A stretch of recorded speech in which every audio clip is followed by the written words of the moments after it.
What up, everybody? Welcome to a wonderful Tuesday morning Let's Ask Paul episode. My name's Paul Abernathy. If you don't know who I am, welcome. It's been a little while since I've done a mobile podcast, so I wanted to thank everybody for joining me and taking the time to listen to the podcast. I appreciate it. Hopefully, you've checked out all our other podcasts on all your favorite listening platforms like Spreaker, Spotify, Deezer, iHeartRadio, Apple Podcasts, Google Podcasts. There's so many ways. All you got to do is search for Master the NEC Podcast, and you can hear all of our podcasts.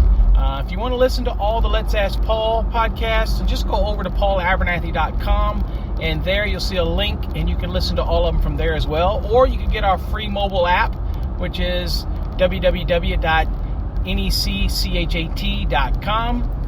I'm more than happy to get you to download that and have you part of the family. And there you can listen to podcasts directly from your phone, stream it to your Bluetooth or whatever.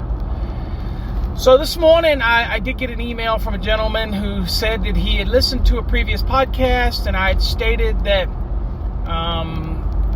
that you couldn't put the 6-gauge copper NMB on a 60 amp breaker because it's rated under the 60-degree column for 55 amps.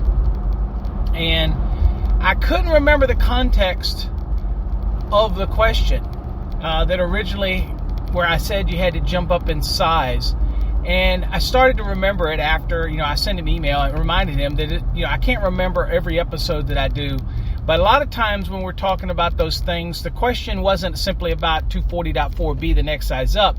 The question was about a situation where it's probably treated as a continuous load.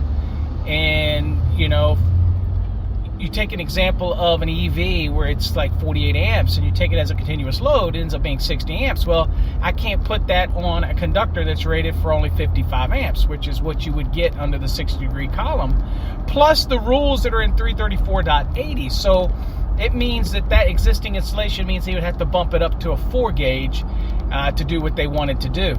If they want to use non-metallic sheet cable. Although there's other options that they could have used that would have maybe put them in the 75 degree, and then they would have been all right, like MC cable or something like that. So I remember the importance is you got to remember that when you listen to podcasts videos, you have to understand that it's only to answer that specific question. It's not all the aspects of code. Let me give you an example.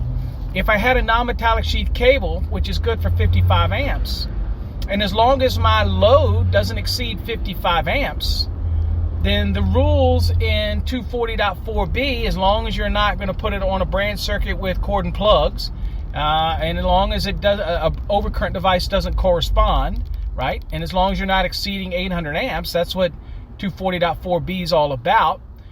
Then absolutely, I could take something and put it on a 60 amp breaker if a conductor is rated for 55 amps, if there isn't any overcurrent device that's rated 55 amps. As long as my load does not exceed, based on a calculation, the 55 amps, which is what the conductor is rated for, then I can protect it because 240 is a different rule. Okay, we established the conductor's ampacity under one rule, and then the overcurrent protection is covered under 240. So I most certainly could do that and it be considered protected. Now, we do this all the time in applications where, let's say we have 18 amps. If it doesn't correspond, we put it on a 20 amp. Now, we have what's called small conductor rules and 240.4D that we have to follow. And that's specific to small conductor rules and how you do that. But remember, when we get outside of that, then again, we follow the basic concepts of if it doesn't correspond, then you go to the next available size. Now, there's some areas where you can't do that. Secondary conductors, 240.21B, where it says for feeder taps, you can't do that. You can't go to the next size up. Secondary conductors, 240.21C, tells us that you can't just jump up to the next available size. You have to size down. We have motors where you have a feeder application in 430.62 where you can't jump up to the next size, you'll round down. So there's some rules in the code where you can't round up or do that little jump up in 240.4b, but in most cases you can. You just got to remember that you have to have a conductor that can handle the calculated load, right? I mean, that's the key thing. So when we're doing conductors, a branch circuit sizing, and you got to take all the variables into consideration. Then when we're looking at 210.19, A1A and A1B, we need to know whether there's a continuous load or not. If there's not a continuous load, then we jump right to A1B. And if there's no adjustment or corrections, then we just go straight to the ampacity table, right? So there's variables that we have to always take into consideration. And that's why you have to really understand the context of when somebody has a question, right? Because they have different variables that are involved in the question. So it might be the situation where you have a conductor, and after you apply a continuous load to it, let's say the 48 amps for an EV charger, which you're going to take now as a continuous load based on 625, and that ends up being 60 amps, right, at 125%. You go to sizing the conductor, and obviously I can't use a 6 gauge because it's only good for 55 amps, because I have to have a conductor that can handle the 60 amps. So that would bump us up to a 4 gauge, right? Especially if they want to continue to use non-metallic sheath cable for their applications. So that's the context of that question. And so that was a submission that came in this just this morning. Can you use 240.4b? So it's really not in the context of the question, one of the previous episodes. And I do remind people, folks, when you do mention about a previous episode, in all fairness, because it's very specific to a question that's submitted, make sure you give me the episode, okay? Yeah, I need to know what episode you're talking about, and all episodes are numbered. So make sure you give me the episode, because, I mean, I've got 700 podcasts out there. I certainly am not going to remember every podcast I put out there, but I can tell you the podcasts have context.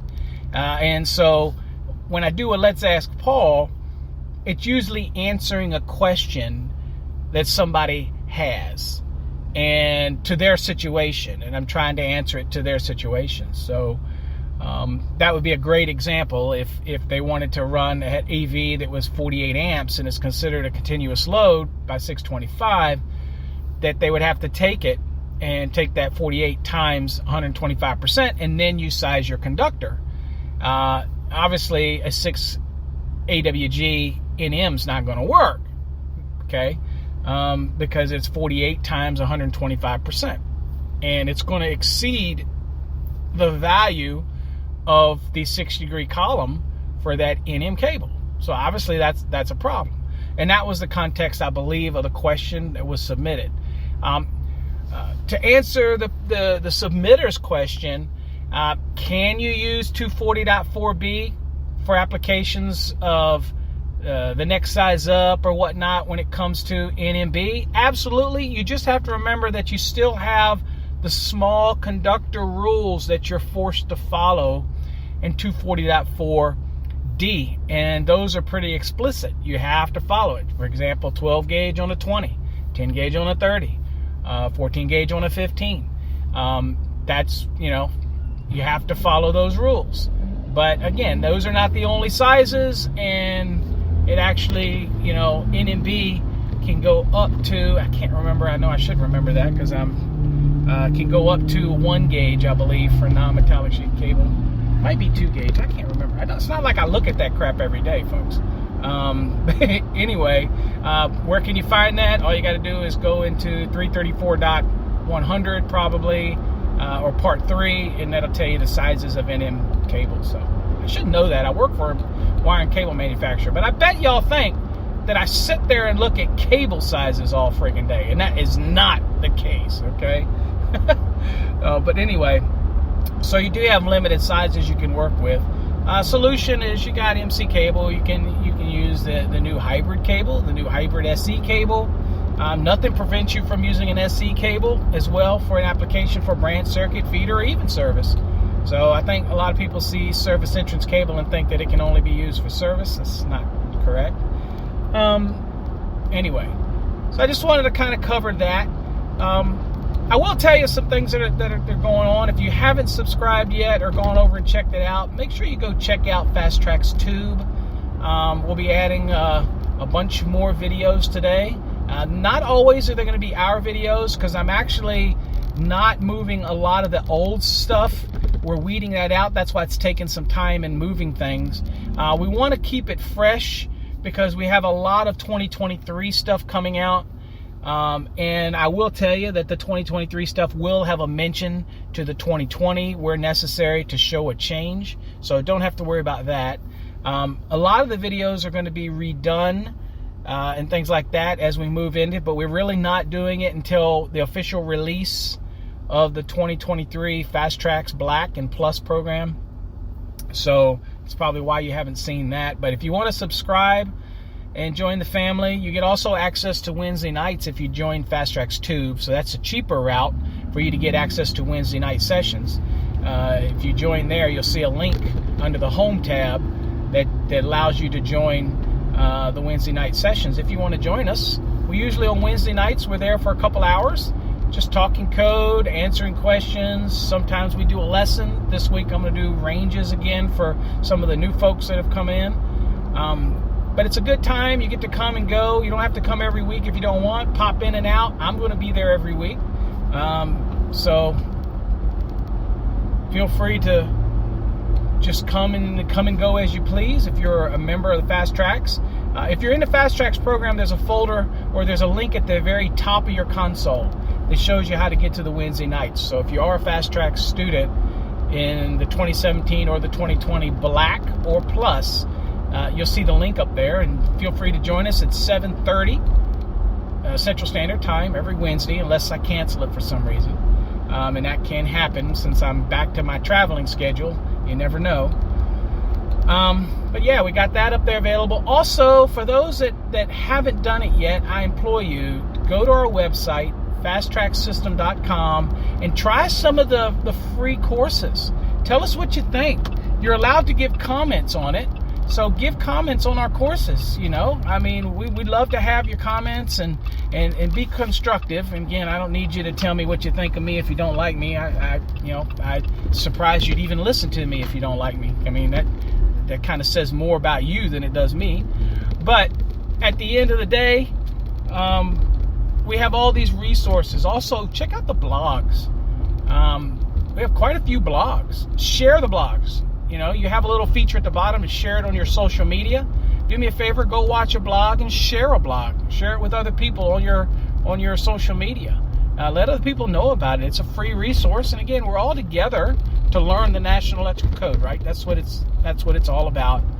Trying to learn the NEC together and not only help you for exams, but again, in real life, these are little things. You'll pick up little things that you didn't know. And you're like, well, I didn't know that. And next time you encounter it, you'll have it, and you'll be able to know how to address the situation. So that's what it's all about as well. Also, we have a bunch more CME-CPs that are entering into the program. For those out there waiting for your review, Brittany has those caught up, and you should be getting an email in the next day or two with the next steps to your process. As far as I know, all licenses have been verified at this point. So it's just a matter of her getting you the information, and then we're doing what's called an initial interview. And once we do the initial interview, you'll get the information and get started into the program. So that's the next stage when it comes to the CME-CP. For those that are interested in that, if you're a master electrician and you really do want to take your game to the next level, check out cmecp.org and read about it a little bit. And again, it's, you know, for marketing, advancement, for sharing that you put in a lot of extra time and commitment to your craft as an electrician, taking your game to the next level. Check it out. Okay, doesn't cost you anything to go look. All right, folks, that's it. I appreciate you all, and thank you all for listening and participating in the Let's Ask Paul. Again, if you have any questions and you want to submit them, please feel free to do so. All you got to do is go over to paulabernathy.com, and you can submit your question right there. Click one button, boom, and I will get your question, and I will do my best to answer it, either in a podcast or email directly. Till next time, folks, stay safe. God bless.